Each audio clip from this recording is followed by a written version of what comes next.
Donne rendez-vous demain dimanche pour vous faire vivre le Grand Prix d'Amérique 2018, la grande finale Trop d'Epic Series. Et pour commencer, je vous retrouverai à 11h35 en direct sur France Radio pour l'avant-course. Au programme, le nom des favoris et les infos importantes à connaître avant cette nouvelle étape Epic Series. Puis dès 14h, vous pourrez suivre cette journée de ce splendide prix sur le site d'Info TV Loisirs, infotvloisirs.fr.nf. Et enfin, j'aurai grand plaisir à vous retrouver à 19h sur notre chaîne YouTube pour l'analyse et le résumé de ce Grand Prix d'Amérique. Vivez à fond cette grande finale Epic Series sur les chaînes Groupe Info TV.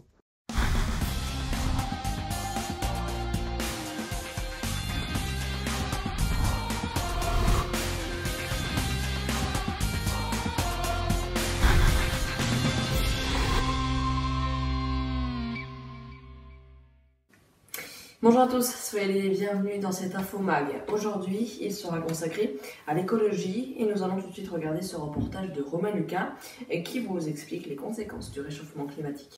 Lors de la COP21 en décembre 2015, de nombreux pays se sont fixés pour objectif de maintenir le réchauffement climatique à moins de 2 degrés. Si cela n'est pas fait, les conséquences pourraient être dramatiques, comme par exemple la disparition de nombreuses îles en raison de la montée des eaux.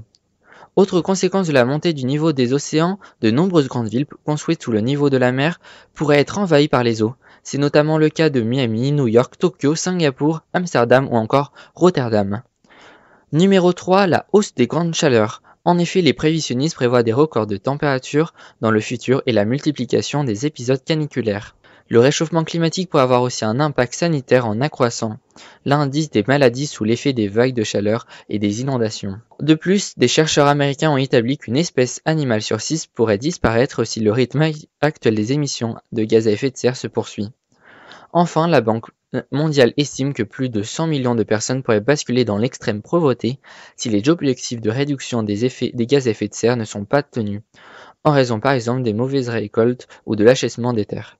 Et nous allons maintenant voir les gestes pour ralentir ce réchauffement avec cette interview de Dara Noulier. Quels gestes peut-on réaliser au quotidien pour préserver l'environnement et éviter le réchauffement climatique ?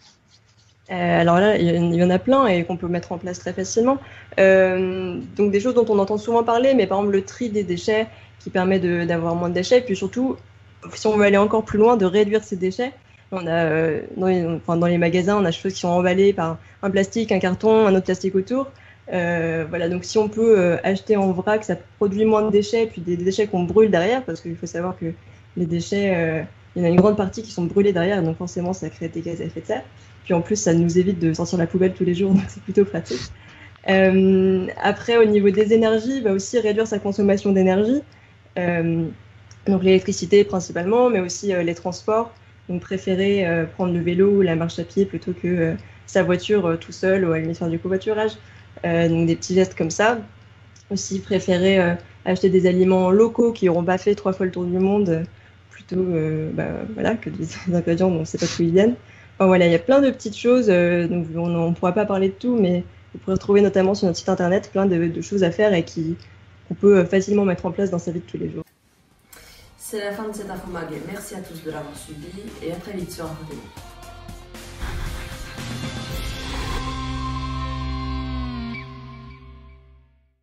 Je vous donne rendez-vous dimanche aux côtés d'Hugo Petitjean, exceptionnellement pour le débrief du mois, au programme, résumé et analyse de l'info, mais aussi plein d'autres choses. À dimanche donc, 11h40 sur France News Radio.